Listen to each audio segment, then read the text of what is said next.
Hello, APX7 years. Um, this video we're going to be talking about the season finale of Game of Thrones. Now, as you all know, I got my Game of Thrones shot glasses. Perhaps I talked about it in the past, but we're specifically focusing on my reaction to the season finale for season 6. And I've got to say, holy shit. As we all know, eventually somebody's gonna die. And it's the Game of Thrones, the battle for control continues on different fronts. You got 7 kingdoms all vying for the coveted throne. Now, for those of you that don't know all the details about basically the Game of Thrones, the structure for who's in power, it basically picks off where the Targaryens, which is one of the 7 kingdoms, were rulers of the Iron Throne. But their king went crazy, so he was basically murdered or stopped, whatever the case was. And then the Baratheons took over with Robert Baratheon as king. And spoiler alert for those of you that haven't seen this yet, I'm talking about the early seasons. We find out that he has kids, but they're not his kids because his wife had kids with her own brother. So they're not legitimate heirs to the throne, because in order to be a legitimate heir to the throne, you gotta be the offspring, particularly a son of the king, not the queen. So we later find out that Baratheon does have a son. He's a illegitimate son, but he is Baratheon's own son. And the Starks, which is another kingdom, is basically like the king of that. Ned Stark is the best friend of Robert Baratheon, and like his trusted, I guess if you want to say, general. He was going to reveal this, that the Joffrey Baratheon was not the heir to the throne. It was this kid who was actually like a blacksmith, kind of tucked away in another corner of the kingdom. And next thing you know, the show goes on, and we don't know what happened to him. We just know that on that standard, he's the heir. But because the Targaryens were head of it first, technically it should have been another Targaryen taking the throne. And here's the shocker warning. Spoiler alert. Do not watch this video. I'm even going to put it in the title if you have not seen this week's episode. We find out that there is a Targaryen that has a legit claim to the throne because he is both Stark and Targaryen. He's not an illegitimate son, and that is Jon Snow. What a shocker that was for me. I figured he would try to become king, maybe team up with Targaryens. I had no idea he was of highborn blood, and that he's not actually Ned Stark's illegitimate son. He's his nephew. Go figure. So that put a whole spin on things and got me highly motivated, as I'm sure everyone is, for season 7. Then, of course, we saw in the episode that Cersei Lannister blows up a bunch of people with that special green stuff, like fire, whatever, including her son's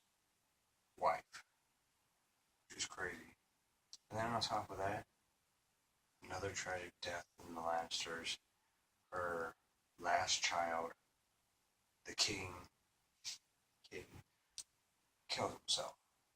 Jumped out the window because of what his mother did. He was crashed or whatever. So that blows everybody's mind now. It's like, and then Cersei becomes queen. Come on. That sucks. But we know that's not going to last long. And then basically the episode ends with dragons flying, and all of a sudden Khaleesi has this huge fleet of ships. So we know war's coming. She's on the move. Forget winter's coming. Fire's coming.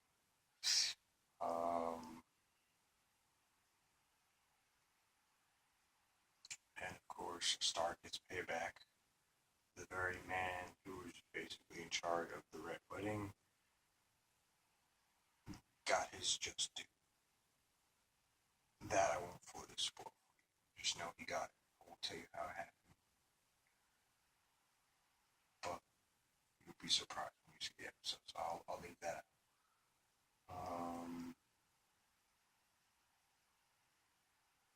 So now you got this power struggle. Jon Snow has basically become the king of the North.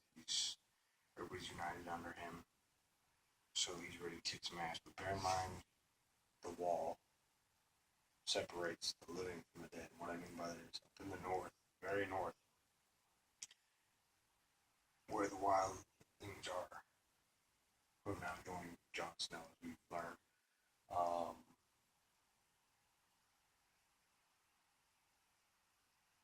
There is the White Walkers, who are basically zombies, who are planning on coming down. So now you got the North, ruled by Jon Snow now, is basically in the middle of two fronts. They gotta worry about the White Walkers coming. They're basically trying to protect everybody else and themselves.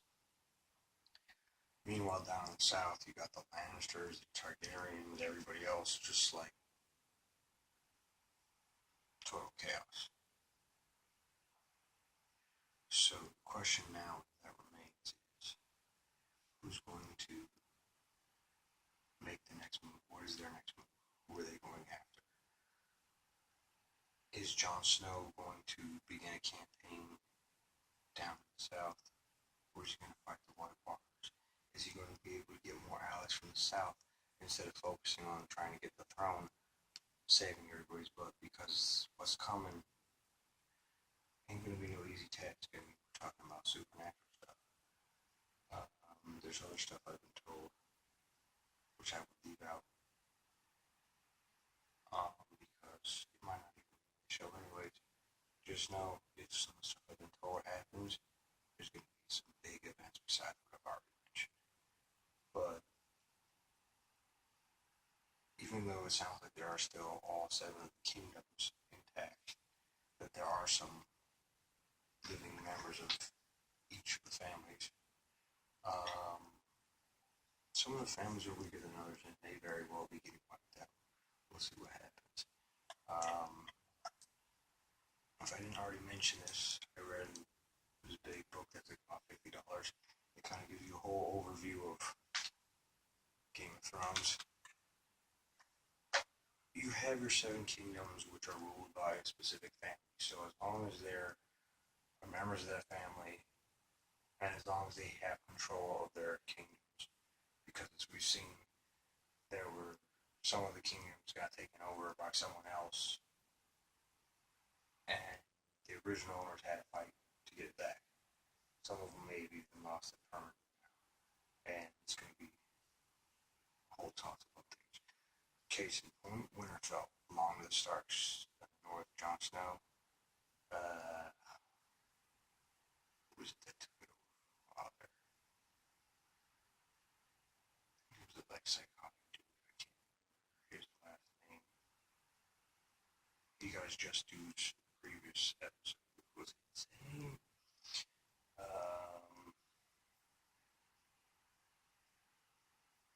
Long story short, Jon Snow, his sister, who's one of the Starks, Sansa. There's like Arya and Sansa Stark. the older sister came back with him, got their home back, and that's basically what set up the unification of the North. But to get to the point I was getting at, you got the 17.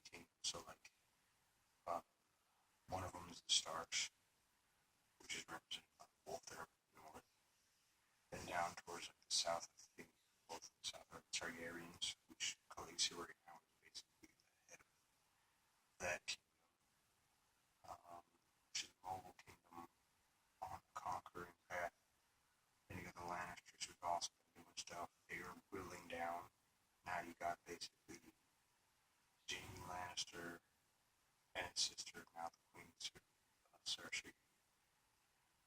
They're still around, and of course their brother, who's actually helping Targaryen. So that's three of the kingdoms I mentioned. And of course Baratheon, the illegitimate son that's out there somewhere, he's still representing his family. Um, there's grandma, I forget what kingdom she represents. It's Talia Martell or what. So there's basically five kingdoms I would know. Stuff I found here. The other two I've heard. They do bow completely forget. But they have lords under them, so you will hear other family names possibly that are mentioned that are not actually the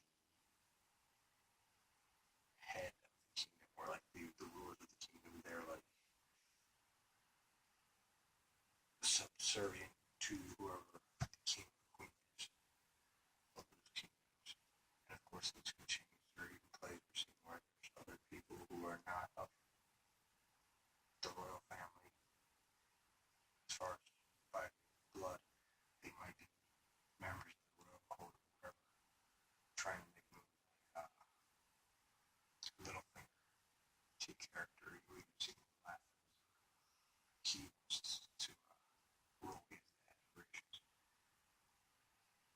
And those people fighting over big chairs made of swords and stuff just to get a seat there. Anyways, so I won't be talking about Game of Thrones for a while unless I hear something. Because there aren't any more episodes. But good job, Game of Thrones. That was an amazing season finale. I was surprised with some stuff. I didn't know how good it was going to be. And it turned out to be a blockbuster of an ending. So we'll see what happens in season 7. Looking forward to it. I can't wait. And that will do it for this video. So we will call it ABX 70.